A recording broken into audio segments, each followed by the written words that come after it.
Trigger warning. If you or someone you know has experienced violence, survived a violent act, or lost someone to violence, please be aware that this episode describes a violent experience in the life of Stewart Holley and can trigger certain listeners. Please be advised. Thank you for listening to Season 1 of the Turnaround Podcast, the true life basketball story of Stewart "Squirt" Holley. This podcast is less about the chronological order of Squirt's life, but the impact of his cautionary tales.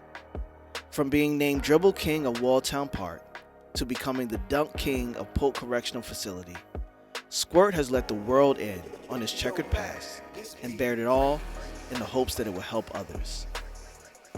In this final episode of Season 1, Stewart details the night he almost died by the sword he lived by.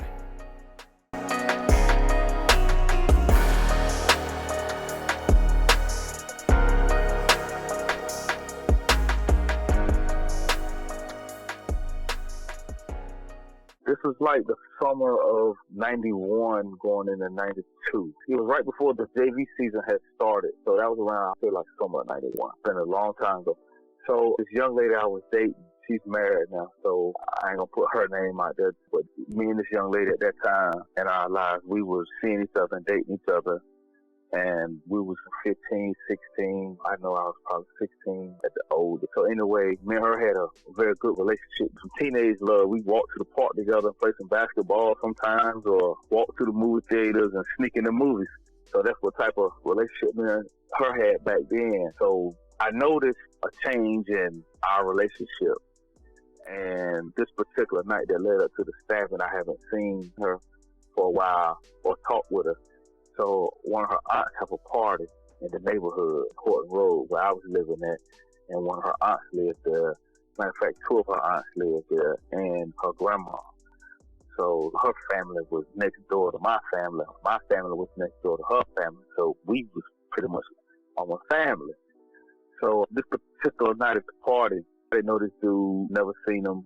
Looking back on that night that it happened. Now I get to the party and they in there playing cards and I had no idea. So when I saw her, I spoke to her and this guy, he was sitting down playing cards and he just aggressively like, nah, my girl ain't finna talk to you. You little young ass punk. My girl ain't finna talk to you. You ain't finna talk to my girl in front of me. And I looked at him, looked at her, then I looked back at him and I said, yo, girl. And I could just remember the host of the party, who I got mad respect for even to this day, but she was like an aunt to me. All she said was, Squirt not here, you know. And I looked in her eyes, and I said, okay. And I looked back at the dude. I ain't going to call his name out either. But I said to him, I said, I see you outside.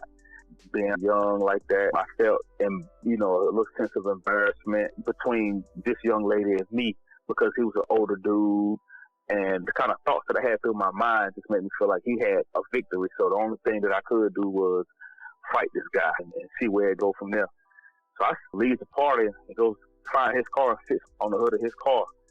And it seemed like I waited out there for a week, just sitting on the front of his car with my arms folded across my chest, just staring at the house, waiting on him to come out. Eventually, he finally comes out. And people came out of the house with him also, including her. And because I guess it wasn't no secret that I was sitting on his car waiting for him. You know, I wasn't going to go anywhere. So it was like a penguin sit on their egg and nurse their young during a harsh winter. So they don't move. So that's how I was. I was sitting on this car, I wasn't moving. So anyway, she stood in between he and I. And I was just so fixed on this guy. And people that was there and around me kept saying, he's got a knife. You know, he's got a knife. Now, I was even told he had a knife, but in retrospect, my mind was just so focused on him, like laser focused on him. I didn't hear any of that, didn't care. He finally, releases his grasp on her, because like I said, she was standing between him and I. She walked away from his arms, and I punched. I punched him. And I see him like fall in between the air conditioning unit and the trash cans and recycling bins. And that's when I saw the knife as he fell, and I even gave him a chance to recover. And I heard somebody say, "You bleeding, boy?" And I that's when it felt like somebody was pouring a liquid down my back. I just felt something just running down my back. And I look at him, and he's still trying to get himself together. And I'm like, cool. And when I feel underneath my left armpit and feel liquid, and it's blood, actually. It's blood, because it was dark, because it was nighttime. So, but once I seen that blood and my hands had made contact with that blood, then it seemed like he had to recover. And I saw that knife. At that point, I just tried to get away from him because I saw that knife, and my mind, I guess, was confused from the blood running and him coming with the knife. And then that's when other people intervened and restrained him, and I fell to my knees. And then I fell to my chest. And I laid in the street and pretty much bled out. And one of the OGs of the neighborhood at that time that we lived in, by the name of Uzi, I remember him like scratching in my little mini afro, or where I had my hair back there. I just went him scratching in my scalp, scratching in my hair. He was talking to me. Don't remember exactly what he was saying, but he was talking to me. And whatever he was saying to me, it kept me conscious, because I done bled out. And I could hear sirens finally in the background. And the last thing I remember was being asked questions by paramedics, because I was in and out of conscious the whole time. Uzi was rubbing through my hair, my scalp.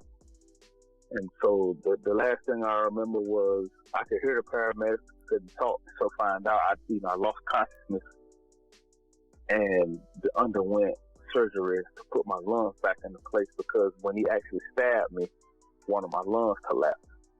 And somehow that's how I couldn't breathe from the lung collapse, and chest tubes and to put the lung back in place. And the healing process was very painful. That was a painful experience, the healing process from it. But I was looking back on it, I was just so thankful to God too, because I survived it after losing the amount of blood that I lost. Just on the grace of God that I survived that stabbing. And that definitely took place right before the basketball season started, my sophomore year in high school.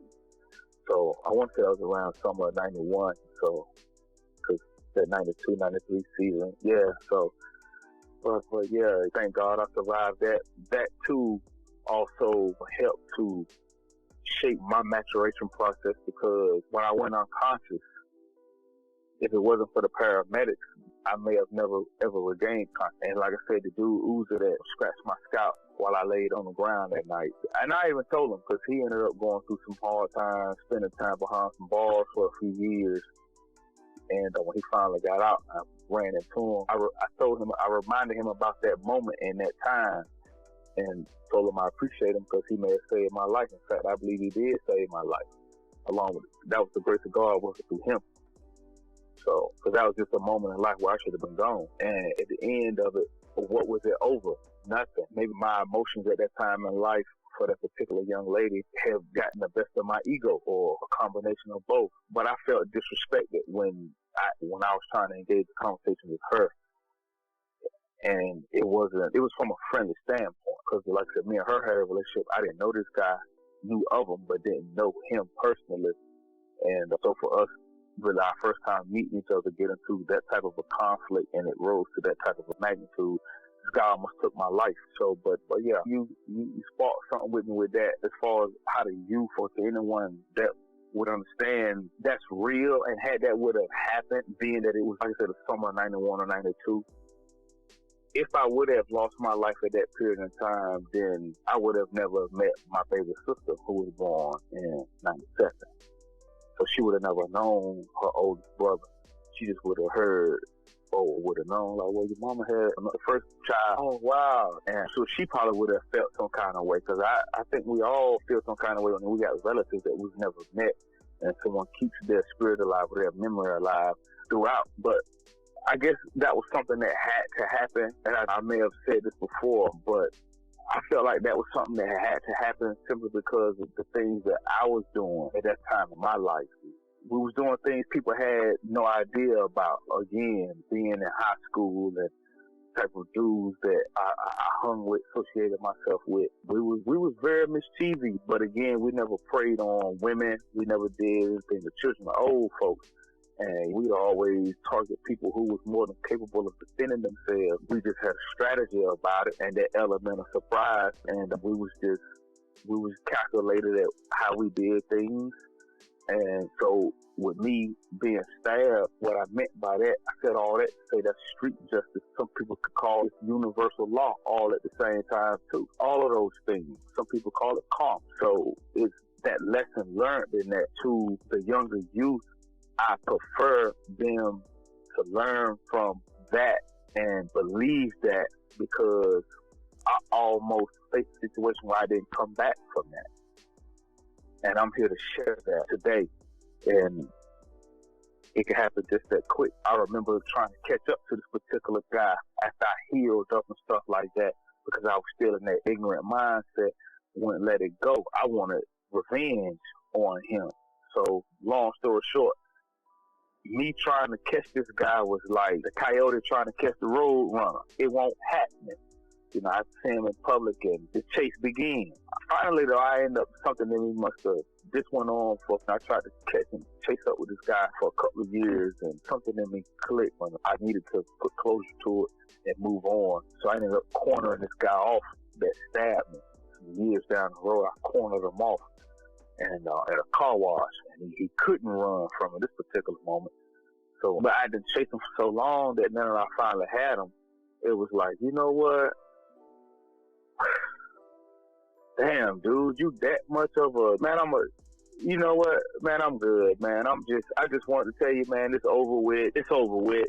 I done moved on. I'm tired of chasing behind, trying to get my hands on you. I apologize to him, and we actually made peace, me and this guy. So, in a sense, I matured even at that young age back then, because I had him, and I had been looking for him, and I cornered him off, and I had him.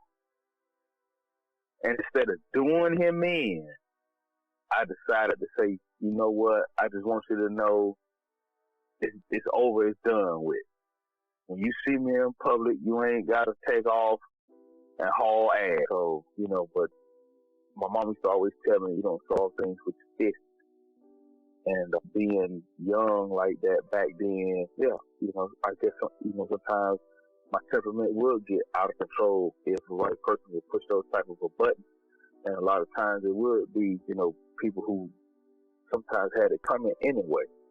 You know, I was just that one. Season 2 will return in spring 2022. If you enjoyed this podcast, please share it with your friends and family, at-risk youth, and or any organizations that you think might find value in Stewart's true life stories.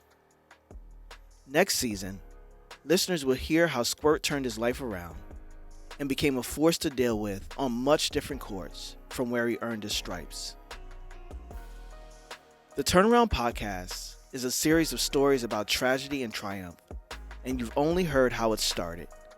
You'll have to tune into Season 2 to learn more about the life and times of Bull City basketball legend, Stewart Holley. If you'd like to connect with Stewart or book him as a guest for your podcast or speaking engagement, please email theturnaround77@gmail.com. Thanks again for listening to Season 1 of the Turnaround Podcast, produced by the Vanguard Podcast Network.